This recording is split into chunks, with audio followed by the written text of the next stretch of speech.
Assalamualaikum warahmatullahi wabarakatuh.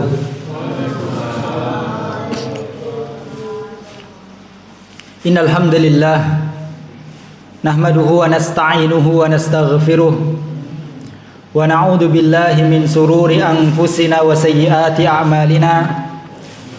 May yahdihillahu fala mudilla lahu wa may yudlil fala hadiyalah.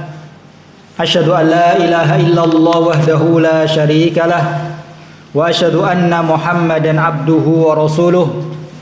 Allahumma salli ala sayyidina Muhammad wa ala alihi wa ashabihi wa man tabi'ahum bi ihsanin ila yaumiddin. Allahumma 'allimna ma yanfa'una wanfa'na bima 'allamtana warzuqna ilma. Amma ba'du, kaum muslimin muslimat, Bapak Ibu jamaah kajian yang semoga senantiasa dimuliakan oleh Allah Subhanahu wa taala.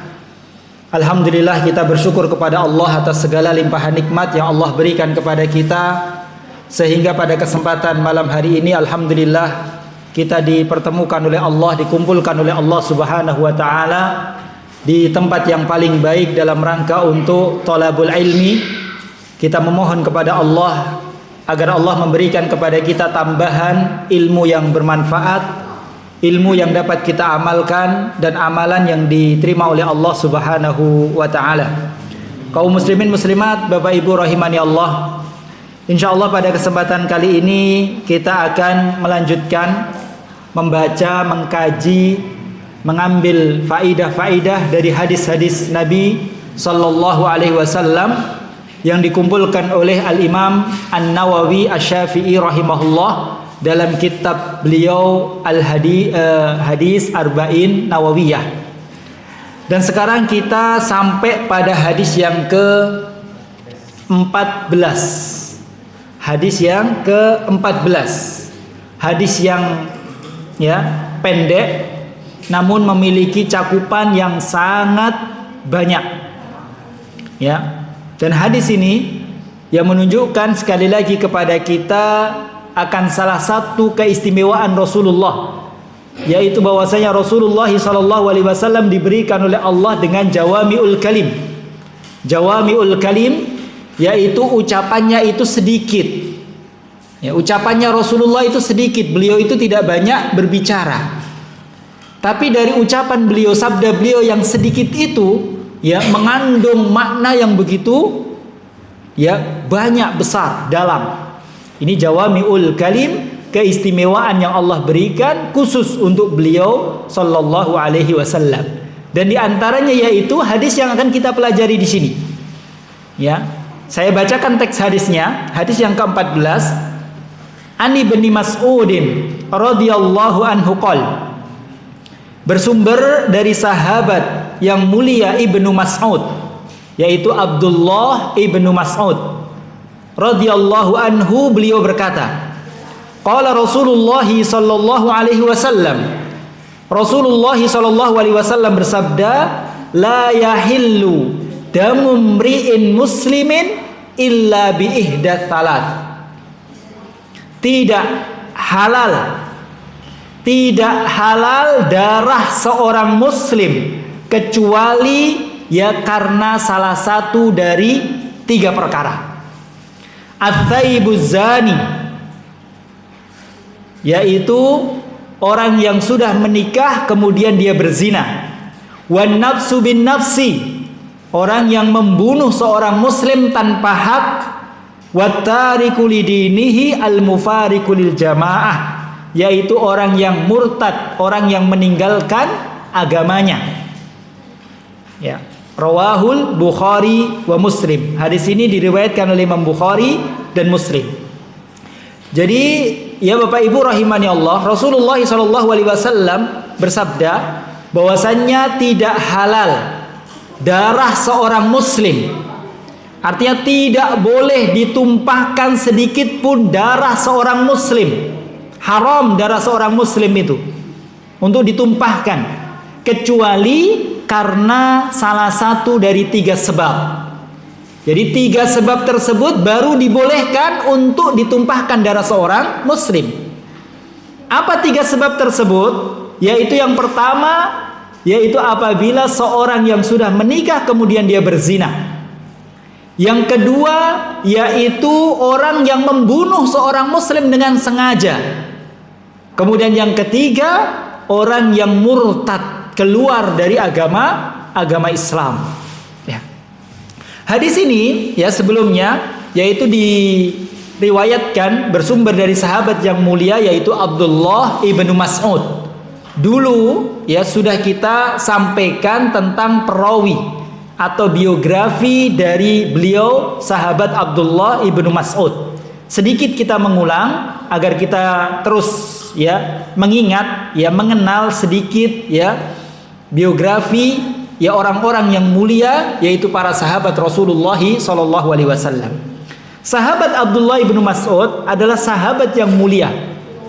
Beliau termasuk sahabat yang senior. Ya, banyak keutamaan beliau. Beliau ya salah satu dari pasukan perang Badar.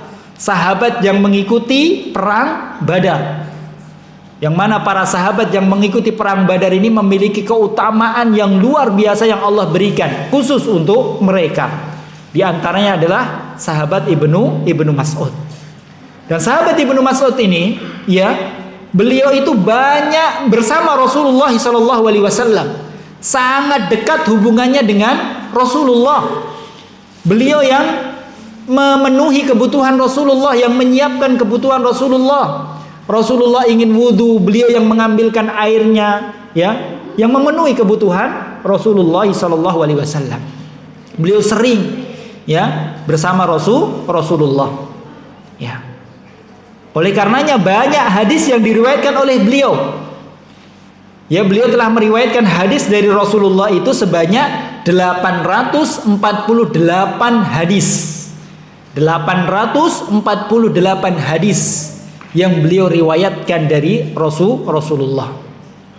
Dan di antara keutamaan beliau bahwasanya beliau itu adalah ulamanya para sahabat. Ahli Quran dari para sahabat, qurra'nya para sahabat. Bahkan kata Rasulullah SAW, man ahabba an yaqra'al Qur'ana kama unzil falyaqra' qira'ata ibni ummi abdin. Kata Rasulullah, barang siapa yang ingin membaca Al-Quran seperti ya di mana Al-Quran itu diturunkan, ya, dia membaca Al-Quran seperti Al-Quran itu diturunkan kepada Rasulullah. Jadi benar, bacaannya itu benar. Maka bacalah seperti bacaannya sahabat Abdullah ibnu Mas'ud. Jadi bacaan Al-Qurannya direkomendasi oleh Rasulullah. Ya, kita diperintahkan untuk mengikuti bacaan beliau karena beliau termasuk ya fuqahanya, qurra'nya para sahabat. Di antara hadis yang beliau riwayatkan yaitu hadis yang sedang kita pelajari. Hadis yang ke-14. Beliau mendengar bahwasanya Rasulullah SAW bersabda, ya, tidak halal darah seorang muslim kecuali salah satu dari 3 perkara. Maka dari sabda Rasulullah tersebut dapat kita ambil pelajaran ya bahwasannya hukum asal darah seorang muslim itu haram. Ya, bukan haram dimakan, ya jelas kalau dimakan itu haram. Tapi di sini haram untuk ditumpahkan. Jadi tidak boleh seorang muslim menumpahkan darah seorang muslim.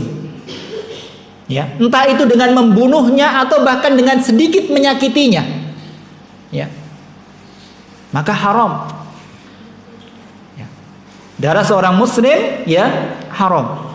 Sebagaimana Rasulullah SAW ketika beliau ya di padang Arafah, beliau berkhutbah kemudian beliau menyampaikan kepada para sahabat, ya, di manakah kalian sekarang? Para sahabat mengatakan di tanah haram. Ya, di bulan apakah kalian sekarang ini? Di bulan haram, pada hari yang haram. Maka Rasulullah mengatakan, ya, inna dima'akum wa amwalakum wa a'radakum alaikum haramun. kahurmati yaumikum hadza fi biladikum hadza wa fi syahrikum hadza. Kata Rasulullah, sesungguhnya darah-darah kalian wahai orang-orang yang beriman, darah-darah kalian, harta-harta kalian, kehormatan kalian itu haram bagi orang lain. Artinya tidak boleh diganggu gugat. Harta orang muslim tidak boleh diganggu, tidak boleh diambil tanpa hak. Kehormatan seorang muslim tidak boleh direndahkan. Ya. Darah seorang mukmin tidak boleh ditumpahkan. Seperti haramnya tempat kalian ini, yaitu Mekah. Seperti haramnya bulan kalian ini, yaitu bulan Dzulhijjah. Seperti haramnya hari kalian ini, yaitu hari Arafah. Ya. Jadi darah seorang muslim haram. Ya. Apalagi sampai terbunuhnya seorang muslim. Ya. Maka ini merupakan perkara yang sangat besar di sisi Allah Subhanahu wa taala. Kata Rasulullah sallallahu alaihi wasallam, la zawalud dunya ahwanu indallah min qatli rajulin muslim. Sungguh hancurnya dunia ini itu lebih ringan di sisi Allah daripada terbunuhnya seorang muslim. Dunia kita tahu yang begitu besar, dengan segala kemewahan, kenikmatan yang ada di dalamnya, semuanya. Jika seandainya dunia beserta seluruh apa yang ada di dalamnya ini hancur, maka itu lebih kecil, lebih ringan di sisi Allah daripada terbunuhnya satu nyawa seorang muslim. Jadi nyawa seorang muslim ini sangat dijaga, sangat terjaga, tidak boleh dihilangkan, dibunuh.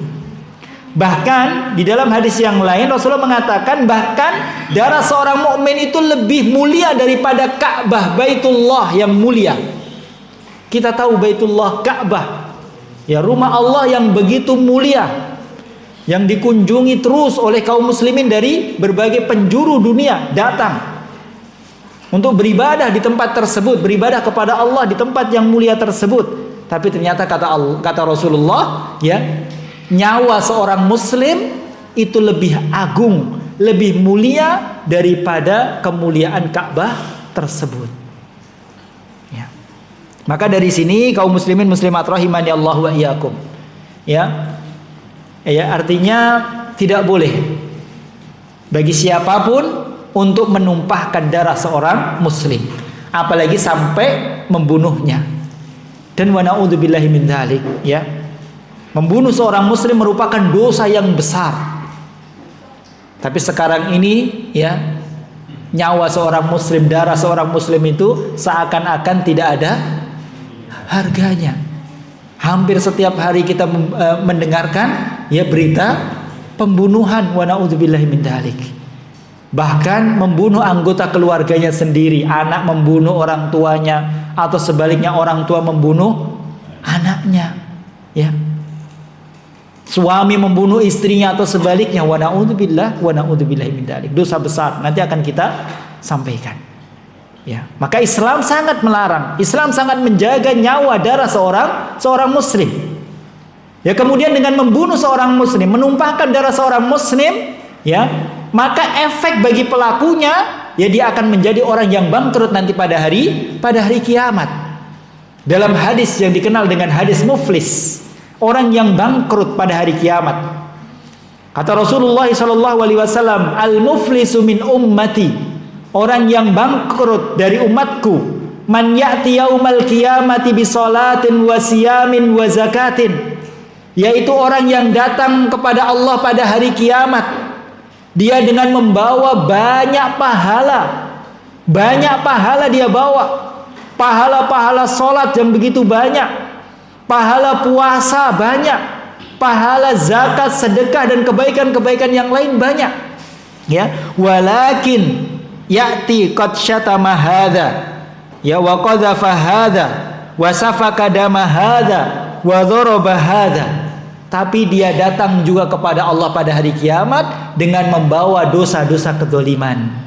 Dia menuduh orang lain, dia merendahkan kehormatan orang lain, dia mengambil harta orang lain, dia menumpahkan darah orang lain, dia memukul orang lain. Maka kata Rasulullah, fayu'ta hadza min hasanatihi wa hadza min hasanatihi. Maka orang-orang yang dizalimi tadi, orang-orang yang dituduh, orang-orang yang direndahkan, orang-orang yang dipukul, orang-orang yang diambil hartanya, yang ditumpahkan darahnya, maka akan dibayar dengan kebaikan-kebaikan dia. Pahala-pahala dia diberikan untuk membayar dosa kezalimannya. Fa in faniyat hasanatuhu falam yuqda ma alaihi. Kalau seandainya pahala dia sudah habis, sedangkan dosa kezalimannya belum terbayar semua, maka dosa-dosa orang yang dizalimi tadi akan dilemparkan kepada orang tersebut, kemudian dia akan dilemparkan ke dalam api neraka. Ya.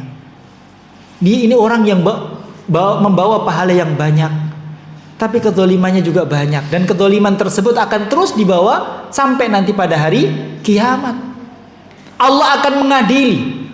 Allah akan mengadili. Bahkan kalaupun kita bertobat, maka tetap ya dosa kezaliman itu harus dibayar. Taubat kita kurang syaratnya sampai kita minta keikhlasan. Ini bahayanya kalau kita ini menumpahkan darah seorang muslim, merendahkan kehormatan seorang muslim, menuduh seorang muslim ya tanpa bukti dan seterusnya. Ya, maka ini bahaya. Ya. Ini apabila orang tersebut membawa banyak pahala. Lalu bagaimana kalau orang tersebut sudah tidak banyak pahala, kemudian dosa kezalimannya banyak, maka akan semakin bangkrut lagi. Dia saja membawa banyak pahala bangkrut, ya, apalagi orang yang tidak membawa banyak pahala tapi dosa kezalimannya sangat banyak. Jadi ya kaum muslimin muslimat rahimani Allah wa iyyakum, yang pertama, faedah yang pertama ya bahwasanya darah seorang muslim ini haram. Ya, tidak boleh ya kita menumpahkan ya sedikit pun. Ya walaupun hanya melukai atau yang lainnya, apalagi sampai membunuh, wal iyadu billah. Kemudian kaum muslimin muslimat rahimani Allah wa iyyakum, di dalam hadis ini dijelaskan oleh Rasulullah, darah seorang muslim itu menjadi halal, boleh ditumpahkan ya apabila ya salah satu ya karena salah satu dari 3 sebab ini. Yang pertama yaitu apabila seorang tersebut ya berzina padahal dia sudah menikah. Ats-tsaibu az-zani. Ats-tsaib itu ya orang yang sudah menikah, orang yang muhsan ya.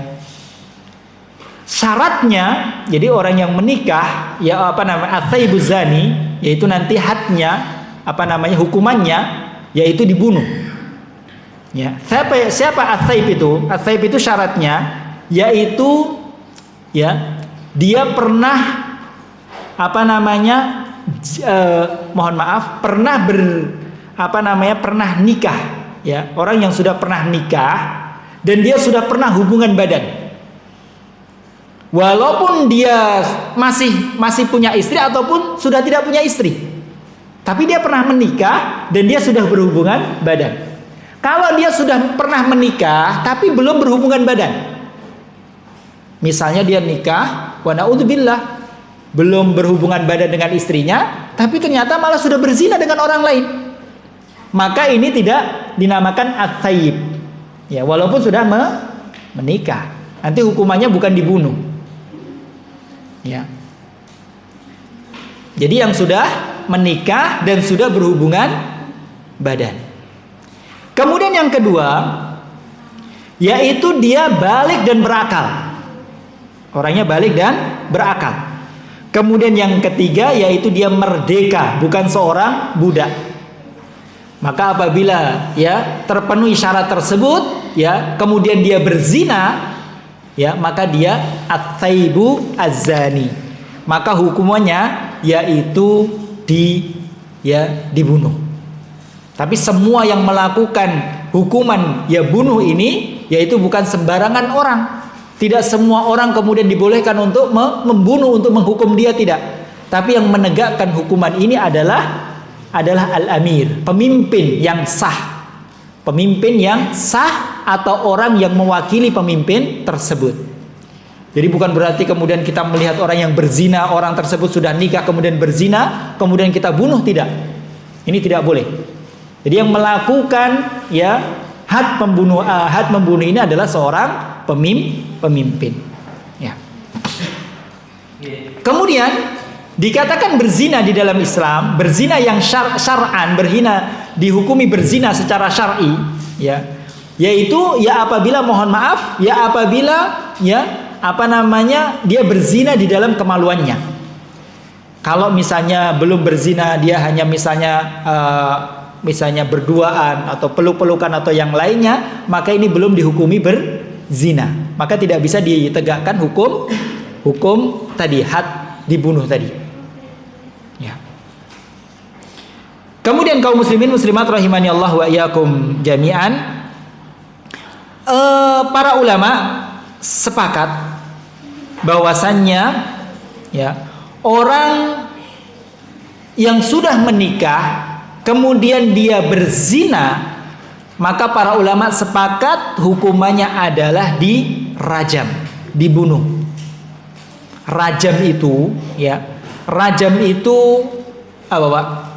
Yaitu dikubur di setengah badan, dikubur setengah badan, kemudian dilempari batu. Orang-orang itu boleh menyaksikan, boleh melempari batu orang tersebut dengan batu yang tidak kecil dan tidak besar, batu yang sedang, sehingga membuat dia sakit dan tidak langsung meninggal, sehingga merasakan sakitnya. Kalau besar, sekali langsung mati. Kalau kecil nggak sakit, nanti nggak mati-mati.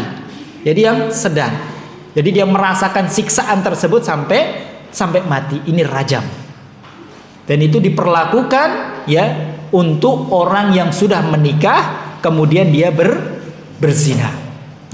Dahulu ayat-ayat tentang rajam itu ada dalam Al-Quran, namun dihapus oleh Allah Subhanahu wa ta'ala, tapi hukumnya itu tetap ada.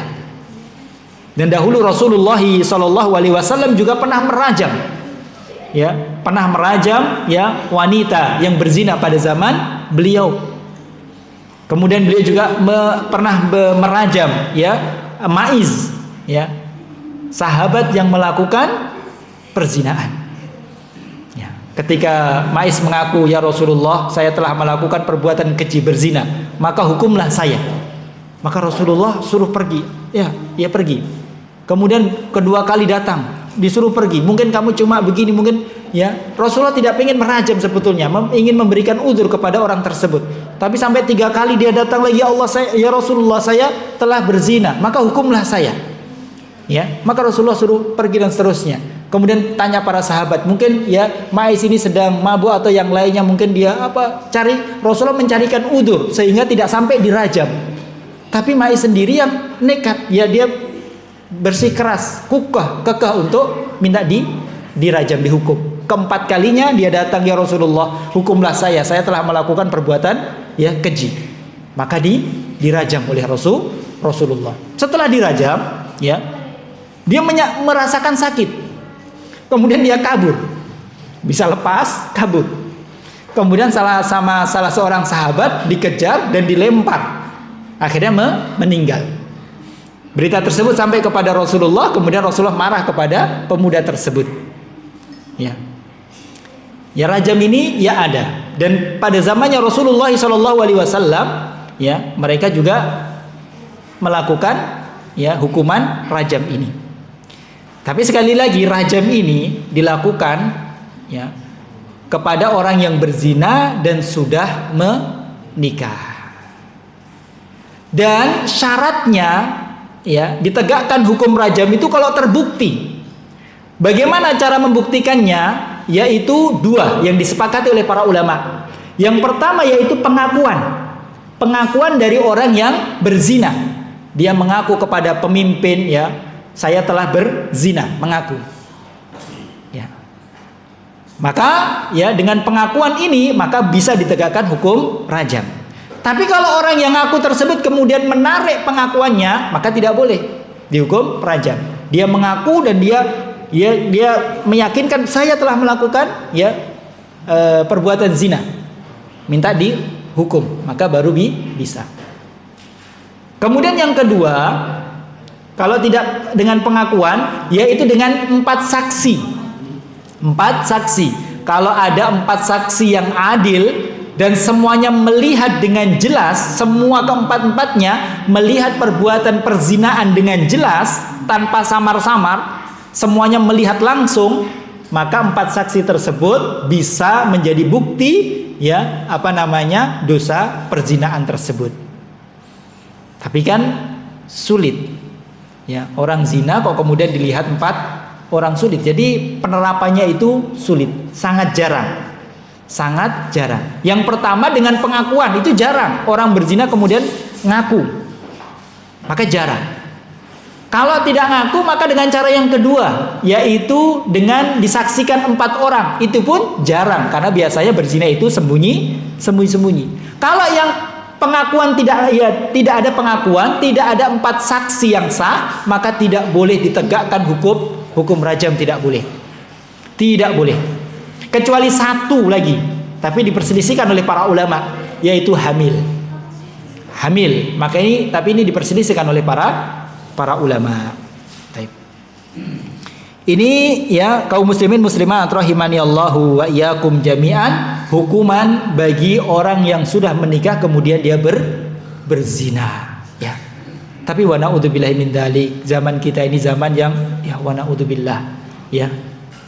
Banyak sekali dosa perzinaan. Ya. Padahal dosa yang sangat besar. Di dunia saja hukumannya begitu ngeri, dirajam. Bahkan proses rajamnya itu disebutkan oleh para ulama, itu dilihat oleh banyak orang. Dan orang semua yang melihat itu boleh menyakiti orang tersebut sampai mati.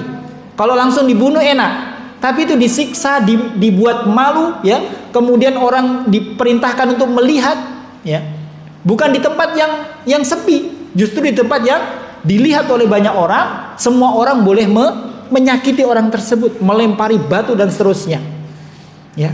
Bahkan disebutkan tidak boleh kita merasa kasihan dengan orang tersebut. Tidak boleh kita merasa kasihan dengan orang yang dirajam. Berat atau tidak ini? Berat. Ini baru hukuman di dunia. Ya, hukuman di dunia. Belum lagi hukuman di akhirat yang lebih besar lagi. Ya, wa na'udzubillahi min dzalik. Ya, tapi dengan hukum rajam ini, maka dosa zinanya itu sudah otomatis diampuni oleh Allah. Jadi semua hukuman syar'i kalau ditegakkan, maka hukuman tersebut itu akan menghapuskan dosa maksiatnya tersebut. Misalnya kalau maling dipotong tangan, maka dengan potong tangan itu menghapuskan dosa malingnya. Kalau orang berzina kemudian dirajam, dia ridho atau dia tidak ridho, dia terima atau tidak terima, maka hukum rajamnya itu menghapuskan dosa zinanya tersebut. Ya. Ini kalau orang tersebut sudah nikah. Tapi kalau belum menikah, masih bujang, maka hukumannya tidak sampai dirajam, yaitu hanya dicambuk 100 kali dan diasingkan selama 1 tahun. Diasingkan yaitu di penjara. Dicambuk 100 kali.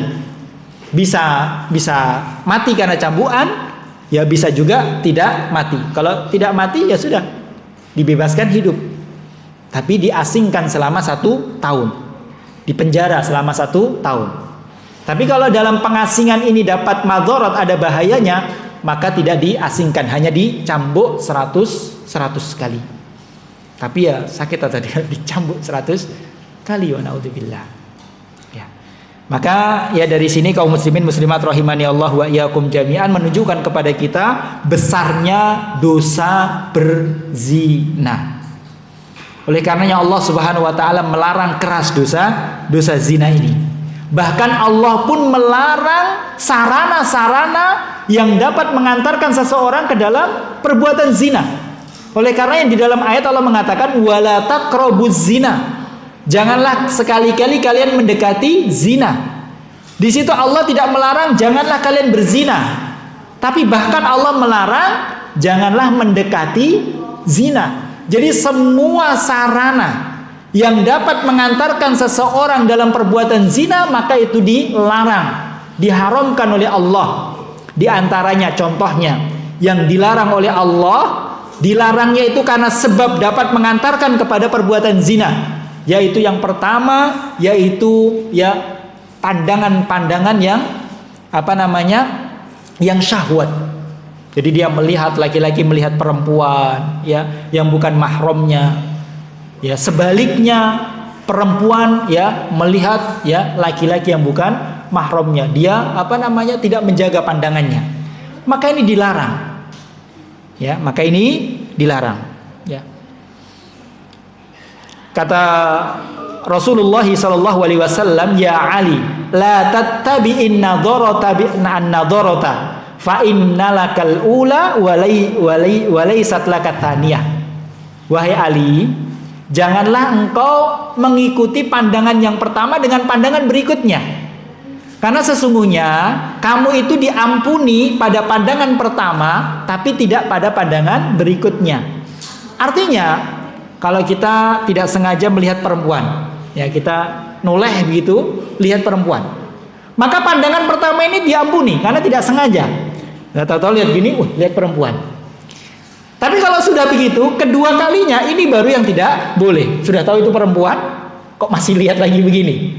Ya, kemudian lihat lagi. Nah, yang kedua dan seterusnya, yaitu berdosa, tidak boleh. Ini yang pertama. Kemudian yang kedua yang juga tidak dibolehkan, yaitu berkhalwat, bercampur baur antara laki-laki dan perempuan yang bukan mahramnya. Pergi berduaan, ya, atau berkumpul laki-laki dan perempuan, ya di situ tidak ada batas dan seterusnya. Ya berkumpul, mereka saling sentuh-sentuhan, dekat-dekatan, wa naudzubillah. Ini tidak boleh. Kata Rasulullah SAW, ma khala rajulun bimra'atin illa wa thalithuha asyaiton. Tidaklah seorang laki-laki berdua-duaan dengan seorang perempuan yang bukan mahramnya, kecuali ketiganya adalah syaitan. Ya. Maka dilarang, tidak boleh. Nanti syaitan itu akan membisikkan, ya, dengan bisikan-bisikan jahatnya, menjerumuskan. Ya, ini tidak boleh karena dapat menjerumuskan ke dalam perbuatan zina. Kemudian yang juga sangat dilarang oleh Rasulullah, yaitu membuka aurat. Entah laki-laki maupun perempuan, tapi lebih ditekankan para perempuan tidak boleh membuka aurat. Ya tidak boleh berdandan di luar rumah. Ya sengaja dia mempercantik diri, memakai minyak wangi-wangian yang sangat wangi, berdandan dengan bersolek untuk keluar rumah. Maka ini tidak boleh. Karena itu dapat menimbulkan fitnah bagi para laki-laki. Kalau kita berdandan, kita diperintahkan berdandan para perempuan, tapi di rumah untuk suaminya. Tapi sekarang dibalik, Pak ya. Kalau keluar, ya Masya Allah. Tapi kalau di rumah, ya ini kebalik. Ya, ini kebalik. Ini ya beberapa hal yang dilarang di dalam Islam karena dapat menjerumuskan ke dalam perbuatan zina. Kemudian yang kedua, kata Rasulullah SAW dalam hadis ini, yang dihalalkan darahnya yaitu an-nafsu bin nafsi, orang yang membunuh seorang muslim. Ya, orang yang membunuh seorang muslim, maka balasannya adalah kisos. Dia dibalas untuk dibunuh. Ya, bunuh balas bunuh. Kata Allah Subhanahu wa taala, ya, annan nafsa bin nafsi. Orang yang membunuh maka balasannya dibunuh, dikisos. Ya. Kata Allah, ya ayyuhalladzina amanu kutiba alaikumul qisasu fil qatla. Wahai orang-orang yang beriman, telah kami tetapkan atas kalian kisos bagi dosa pembunuhan. Ya. Ya, dan kata Allah, wa fil qisasi hayat, di dalam kisos itu ada kehidupan. Di dalam kisos itu justru ada kehidupan. Ya, dengan ditegakkan hukum kisos, maka justru akan menjaga kehidupan. Ya, karena orang akan takut mikir-mikir kalau mau membunuh, karena nanti hukumannya akan dibunuh. Tapi maksudnya an-nafsu bin nafsi, membunuh jiwa, yaitu membunuh jiwa seorang mukmin dengan sengaja. Ini yang balasannya kisos. Membunuh seorang mukmin dengan sengaja. Kalau membunuh orang non muslim, orang kafir, ya, maka tidak dikisos. Ya, tidak dikisos. Apapun orang kafir tersebut. Ya, orang kafir ini ada 4, Pak. Orang kafir yang pertama harb, orang kafir yang menyerang kita. Maka ini ulama sepakat kalau kita membunuh mereka, maka tidak dikisos. Para ulama sepakat. Yang kedua, ya, yaitu kafir zimmi, kafir yang hidup bersama kaum muslimin tapi dia membayar denda, membayar upeti. Yang ketiga yaitu kafir mustakman, orang kafir yang mendapatkan jaminan keamanan. Kemudian yang keempat, orang kafir muahad, orang kafir yang sudah melakukan perjanjian dengan kaum muslimin untuk tidak saling membunuh. Maka yang kedua, ketiga, dan keempat ini haram untuk dibunuh, tidak boleh diganggu. Yang boleh dibunuh itu hanya orang kafir yang menyerang kita. Kalau mereka tidak menyerang kita, maka tidak boleh dibunuh, tidak boleh dibunuh, haram untuk dibunuh. Ya. Bahkan Rasulullah mengancam dengan neraka.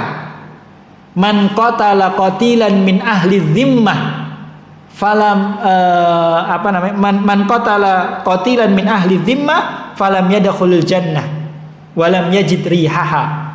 Barang siapa yang membunuh seorang kafir yang dilarang untuk dibunuh, yang kafir dhimmi, maka dia tidak akan masuk ke dalam surga. Dia tidak akan mendapatkan mencium baunya surga. Ancamannya, ya, tidak masuk surga. Tapi kalau kita membunuh, ya, tidak dikisos, tidak dikisos. Jadi seorang mukmin membunuh orang kafir, padahal orang kafir tersebut adalah kafir yang dilarang untuk dibunuh, maka di dunia tidak dihukum kisos, tidak. Tapi tetap dia mendapatkan ancaman tidak masuk ke dalam surga. Ya. Jadi orang, ya, yang dikisos itu orang membunuh orang mukmin dengan sengaja. Karena pembunuhan ini ada 3 macam. Yaitu yang pertama pembunuhan secara sengaja. Sengaja itu ya sengaja dengan alat yang bisa membunuh dan dia sengaja mengenai. Misalnya tembak, dia menembak dor, atau pisau dia menusukkan. Ini sengaja. Yang kedua yaitu syibhu amdin, serupa sengaja tapi tidak sengaja. Itu tidak dikisos. Itu gambarannya bagaimana? Yaitu kita mengenai orang, sengaja mengenai seseorang muslim. Kita misalnya melempar batu, ya, atau yang lainnya, kita sengaja. Tapi tidak sengaja untuk membunuhnya. Misalnya kita jorokkan dia. Kita sengaja marah tapi kita jorokkan. Harusnya menjorokkan ini dia nggak membunuh, tapi ternyata dengan menjorokkan itu justru membunuh dia. Maka ini tidak dihukumi sengaja.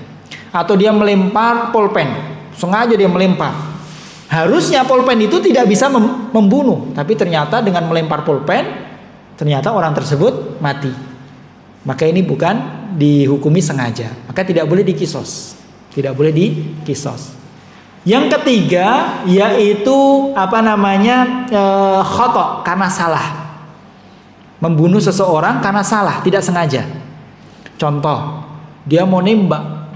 Tembak ini alat bisa untuk membunuh. Tapi dia mau membunuh hewan. Tapi meleset, terkena orang. Dia membunuh orang. Maka ini dia membunuh karena salah, tidak sengaja. Maka tidak boleh dikisos. Jadi yang dikisos yaitu membunuh seorang mukmin dengan sengaja. Ya. Dan ini menunjukkan kepada kita bahwasanya dosa membunuhnya adalah dosa yang sangat besar, dosa yang sangat besar. Ya. Karena dia telah melanggar 3 hak. Haknya Allah, karena Allah melarang membunuh, kemudian dia membunuh. Yang kedua, haknya orang yang dibunuh tersebut. Dan nanti pada hari kiamat orang yang dibunuh tersebut akan menuntut haknya. Kemudian yang ketiga, haknya wali orang yang dibunuh tersebut. keluarganya itu punya hak atas orang yang membunuh tersebut. Ya. Karena keluarganya mesti akan merasa kehilangan. Maka keluarga-keluarganya, walinya tersebut memiliki hak atas orang yang membunuh tadi. Ya. Haknya terserah, tinggal milih. Yang pertama boleh memaafkan. Kalau mau memaafkan, semua walinya memaafkan, ya sudah selesai urusannya. Tidak ada kisos, tidak ada denda dan yang lainnya. Kemudian yang kedua, kalau nggak mau memaafkan, yaitu damai dengan membayar, boleh. Ya sudah, kamu bayar 50 juta. Kemudian kita maafkan, itu boleh. Atau membayar diat sesuai dengan syariat Islam. Satu nyawa itu 100 unta, harus bayar 100 unta. Baru nanti tidak dikisos, boleh. Kemudian kalau tidak mau 1, 2, 3 ini, maka kisos. Enggak, walinya mau kisos, ya sudah kisos. Jadi walinya berhak menentukan salah satu dari 4 tersebut. Memaafkan, damai dengan membayar terserah. Yang kedua diat atau kisos. Dan kisos ini bisa diterapkan kalau semua wali yang dibunuh tersebut semuanya setuju. Misalnya keluarganya ada 5, saudaranya ada 5, semuanya setuju dikisos, maka dikisos. Tapi kalau ada satu yang tidak setuju, maka tidak bisa ditegakkan hukum kisos. Ya. Ini ya hukum kisos bagi dosa membunuh. Kemudian kaum muslimin muslimat rahimani Allahu wa iyyakum jami'an. Sampai jam berapa, Mas? Ya? 9:04, 10 menit lagi ya. Ini menunjukkan kepada kita besarnya dosa membunuh. Ya, dosa membunuh. Bahkan Allah Subhanahu wa taala dalam surat An-Nisa menyebutkan betapa besar ya dosa membunuh. Ya, kisos tadi ya hukuman di dunia. Hukuman di akhirat lebih besar lagi. Kata Allah Subhanahu wa taala, "Wa may yaqtul mu'minan muta'ammidan fajazauhu jahannamu khalidan fiha wa ghadiballahu alaihi wa la'anahu wa a'adda lahu adzaban 'azima." Barang siapa yang membunuh seorang mukmin dengan sengaja, maka balasannya yang pertama yaitu neraka jahanam, kekal di dalamnya. Allah murka terhadapnya, Allah melaknat dia, dan Allah akan menyiapkan azab yang sangat pedih. Di dalam satu ayat tersebut Allah mengancam orang yang membunuh seorang mukmin dengan sengaja dengan 5 ancaman sekaligus. Neraka jahanam, kekal di dalamnya, kemurkaan Allah, laknat Allah, dan Allah menyiapkan azab-azab yang sangat pedih. Ini dosa membunuh dengan sengaja. Dan sekali lagi ya, membunuh itu seakan-akan ya perbuatan yang ya sepele. Kita banyak jumpai ya kasus pembunuhan, wa na'udzubillahi min dzalik. Ya.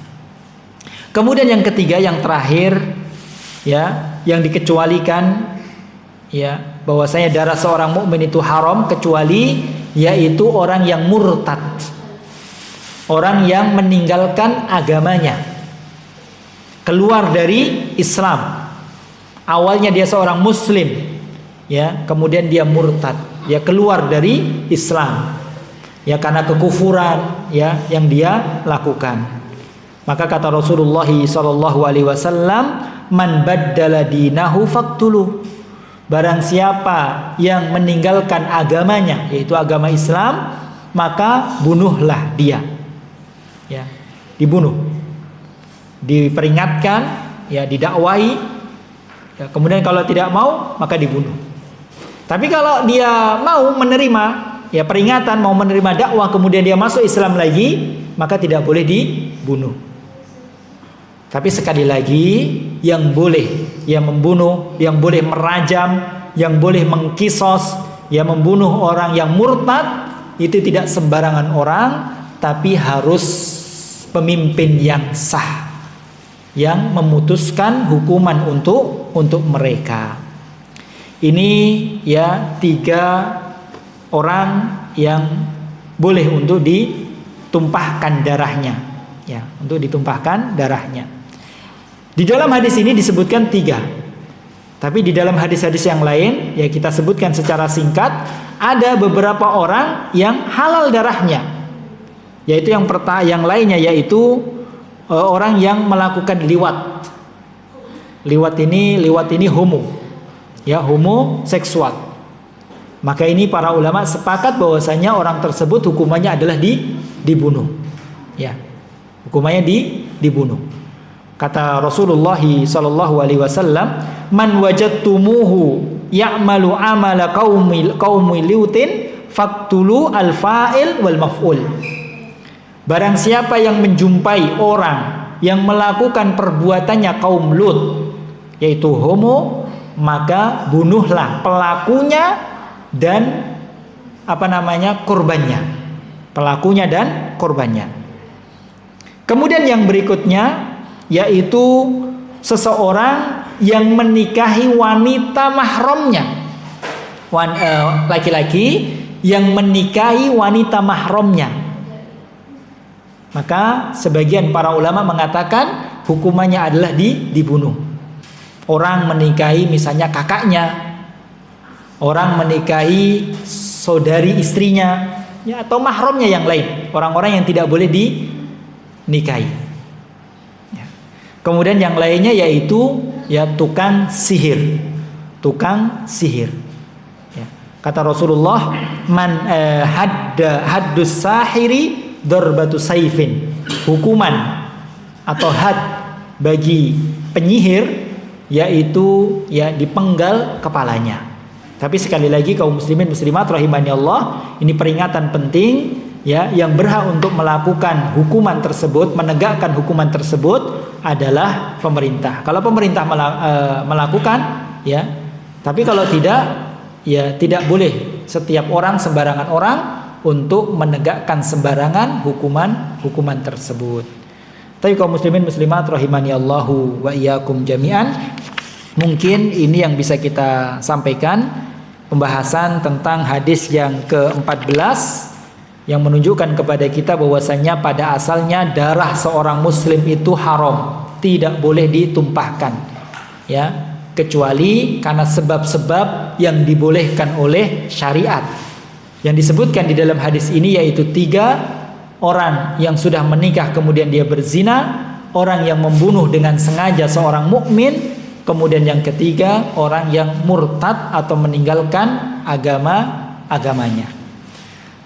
Tapi mungkin ini ya kurang lebihnya saya mohon maaf, semoga yang sedikit ini dapat memberikan tambahan ilmu kepada kita.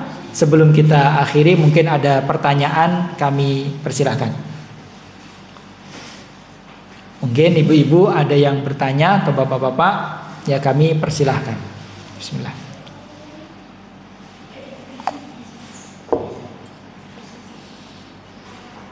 Kalau tidak ada, kita cukupkan. Subhanakallahumma wa bihamdika asyhadu an la ilaha illa anta astaghfiruka wa atubu ilaik. Wassalamualaikum warahmatullahi wabarakatuh.